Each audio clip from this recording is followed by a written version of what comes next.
Social anxiety is self-consciousness on steroids.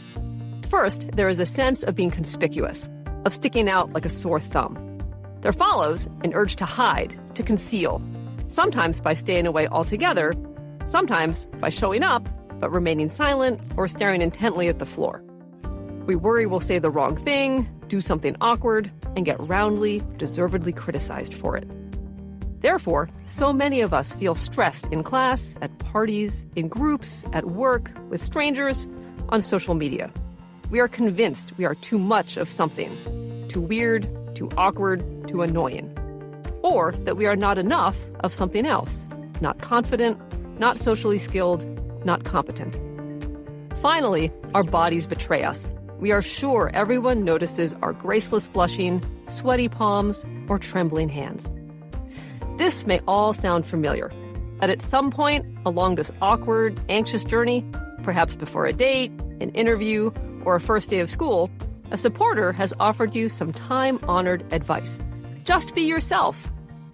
This phrase is always well meant, but can be phenomenally irritating. It seems so simple, but in the moment, it feels impossible. Also, just be yourself implies you hadn't thought of that option. Oh, is that all I have to do? Silly me. But despite all this, it's also sound advice. Your true self is the self that emerges when you are with close friends, trusted family, or in blissful solitude. Underneath all that anxiety, you're equipped with everything you need. There's nothing you need to fake, no image to manufacture. You are enough just as you are. Indeed, imagine if that self showed up at work, in relationships, and in the world.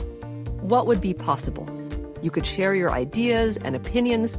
You could finally feel at ease. You'd have more bandwidth to deal with the world. You could feel comfortable in your own skin. You'd feel that home sweet home comfort, connection, and closeness wherever you went. So many of us can relate. We stick tight to our partner or best friend at parties. We eat lunch at our desk. We don't raise our hand even if we know the answer. We all have the thing we hate doing, making small talk, sharing an elevator with the boss, or asking someone to continue his cell phone conversation outside the movie theater. Left to our own devices or with a few familiar people, we feel totally fine. But our heart pounds when all eyes in the conference room focus on us. We suddenly lose the ability to calculate the tip while our friends finish their drinks and watch. We get sweaty and flustered when we attempt to parallel park outside a crowded sidewalk cafe. We worry we'll come off as inappropriate or incompetent, and then get frustrated at our own worry. This is stupid. Why can't I be more confident? What's wrong with me? Capital S social anxiety is the fear of being scrutinized, judged, and found lacking in a social or performance situation that gets in the way of doing things you want or need to do.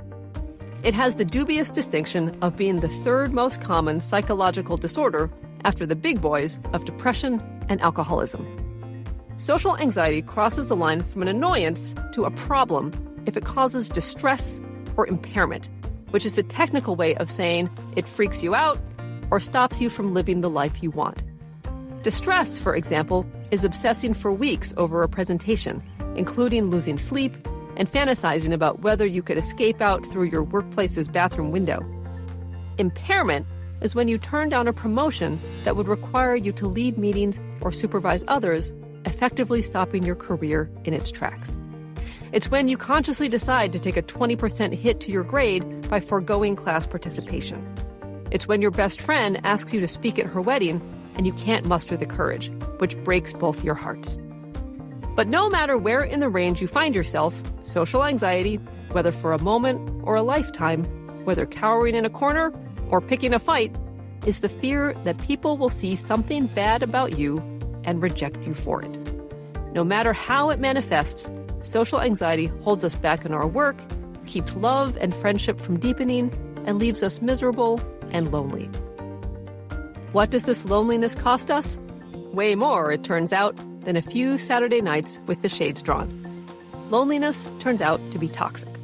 Loneliness is a perception.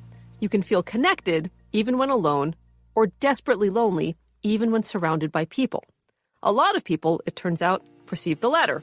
Up to 15 to 30% of the population find themselves chronically isolated. Unchecked, loneliness makes us feel desperate and unsafe. It kills our sleep quality, our mood, our optimism, and our self-esteem. Chronic loneliness has been linked to an increased risk of heart disease, Alzheimer's disease, even mortality. The take-home: social connection is vital. Our very lives, it turns out, depend on it. Anxiety can't kill you, but loneliness can.